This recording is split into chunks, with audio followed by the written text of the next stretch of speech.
solar, feliz, animado em relação ao futuro chamado inteligência orgânica. E se você me acompanha, você sabe que esse é uma maneira exatamente oposta a que eu me sinto em relação ao futuro. No entanto, a cada papo eu vou, Mayara, eu vou adquirindo mais esperança, né, em relação ao ser humano. E uma das coisas que me dá esperança é justamente falar sobre esse tema que a gente vai conversar aqui hoje, que é falar sobre a nossa longevidade, né? Estamos vivendo mais, mas será que estamos vivendo melhor? Seja muito bem-vinda, viu, Mayara, aqui ao podcast Mayara Coronado. Muito obrigada. Você que é nossa professora do Saber Ampliado. Sim. E é gerontóloga, né, que é uma profissão que talvez não existia há 20 anos. Há 20 anos, até o início do século, então, né? E eu quero que você explique aqui pra gente não só o que você faz, mas esse podcast Inteligência Orgânica começa sempre com essa indagação a respeito sobre o futuro dos seres humanos aqui no nosso planeta, não só no mercado de trabalho, mas no mercado... mas na família, na vida, na forma em que a gente participa de forma ativa ou não desse mundo. E eu brinco que eu sou um pessimista, né, em relação ao futuro. E eu convido pessoas para ter, quem sabe, uma mensagem otimista ou de esperança. Será que essa mensagem vai vir de você? Seja muito bem-vinda. Muito obrigada. Espero que sim. Eu me considero uma pessoa realista, mas com um pezinho no otimismo. Mas vamos lá. Mas desse ponto em que eu falei que me traz esperança, é justamente falar com pessoas que têm mais experiência, né? Sim. E quando eu digo que a gente está vivendo mais, será que vivemos melhor? Que é exatamente a sua área. Exato. Quando eu converso com pessoas mais velhas que estão muito bem, é claro, né? Que estão dotados das suas capacidades mentais plenas para poder contar a sua história e passar um pouco da sua experiência, isso me dá muita esperança. É um pouco do seu dia a dia nessa vida de gerontóloga? Também ouvir história? Super, bastante. E é o que eu amo também, escuto bastante história deles. E tem os dois lados, né? Uma velhice mais fragilizada e uma velhice mais ativa. Eu atendo dessas duas vertentes aí.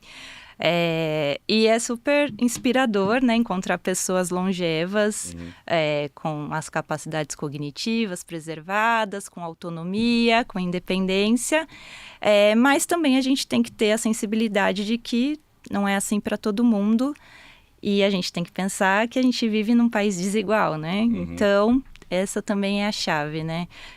Envelhecer com grana é uma coisa, envelhecer Exato. tendo que pegar ônibus, tendo que Sim. fazer o que uma grande maioria da nossa população faz todo dia, né? Tendo que continuar trabalhando, não pode parar sustentando outros, às vezes. Exato, né? E às vezes são idosos que continuam trabalhando para sustentarem suas famílias, né? Sim. Mesmo com a aposentadoria, às vezes precisam complementar a renda e vivem essa rotina aí atribulada. Então é exatamente isso, estamos vivendo mais, mas será que estamos vivendo melhor, assim? E aí eu acho que depende muito, tem os dois lados, mas a maior parte eu acredito que não ainda. E o que faz uma gerontóloga, Mayara?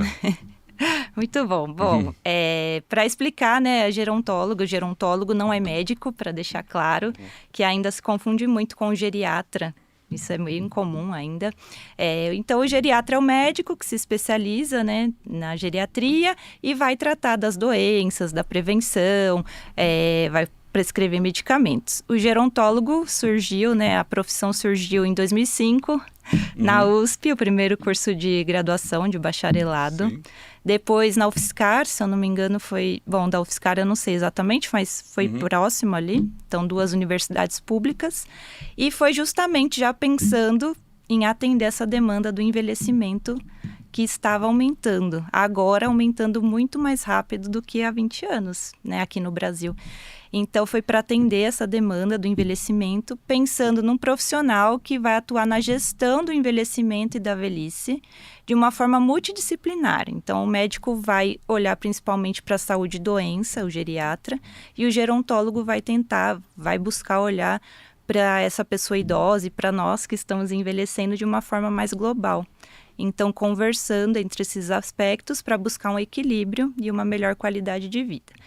Então, tem profissionais que atuam na pesquisa, na educação, na gestão de instituições, atuam dentro de instituições mesmo. E eu atuo de forma autônoma com atendimentos domiciliares e voltada para essa questão da memória, de preservar a memória, de ginástica cerebral. Mas claro que também sem excluir os outros aspectos, né, da pessoa, da autonomia, da independência, de preservar também essas questões. Isso é muito interessante, porque é uma profissão, então, voltada não só à saúde, mas à qualidade de vida, no final das contas. Exatamente. Né? Então, até, por exemplo, tem profissionais, colegas que ajudam empresas a pensarem em como, em programas de preparação para aposentadoria, ou da reinserção, né, desses idosos, desses 60 a mais no mercado de trabalho, na manutenção deles, na atualização com a tecnologia, porque cada vez mais a gente vai precisar que os 60 a mais continuem no mercado. E, aliás, devem continuar sempre que quiserem. Então, precisam de adaptações também. Então... Total, o letramento digital é uma das partes super importantes, assim, né? Hoje em dia, é inacreditável como a gente vê como muitos dos serviços públicos dependem, por exemplo, de um acesso ao GovBR, que é super difícil até pra gente. Nossa, sim. Né? Sim, eu atuo também com letramento digital, até finalizei um grupo agora, 2 turmas, num núcleo de convivência. E exatamente, nossa, essa dúvida assim, do Gov, ou de acessar, por exemplo, aplicativos do SUS para ver consulta, ou do próprio convênio. Então, do banco, né? Do banco, e aí eles ficam muito inseguros, não vou fazer porque eu vou errar. E tem motivo para ficar inseguro, tanto de golpe, né, Mayara, que a gente está vendo. É impressionante, minha mãe mesmo, o simples fato do... E assim, privacidade não existe mais, né? O vazamento de dados, né? Ou seja, você fez 60 anos, você vai começar a receber ligação, você vai começar a receber um monte de comunicações cada vez mais sofisticadas, né?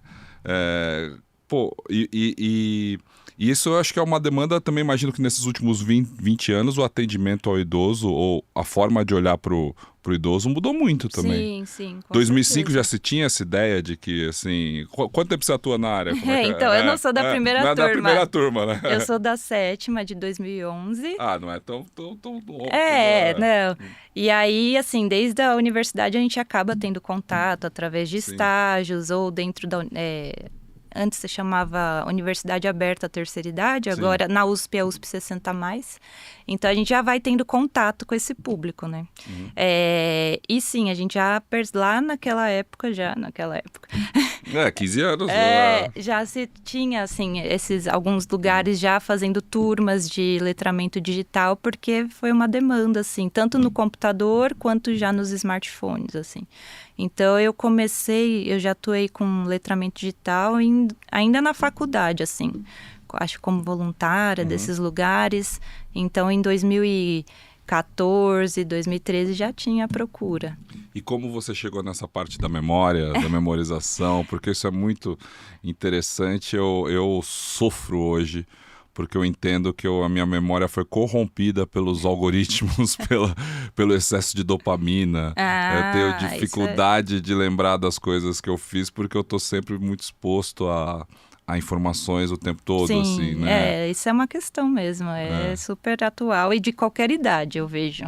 Não é só do 60, com certeza. Muita informação, sobrecarrega, estresse, então isso causa aí os esquecimentos. Mas eu entrei nessa área, foi na universidade, a partir de um convite de uma colega que estava fazendo mestrado, alguma pesquisa, não vou lembrar bem. E aí eu tenho contato com ela até hoje, ela é gerontóloga e ela é doutora na área de neurologia, é a doutora Thais Bento. Muito legal.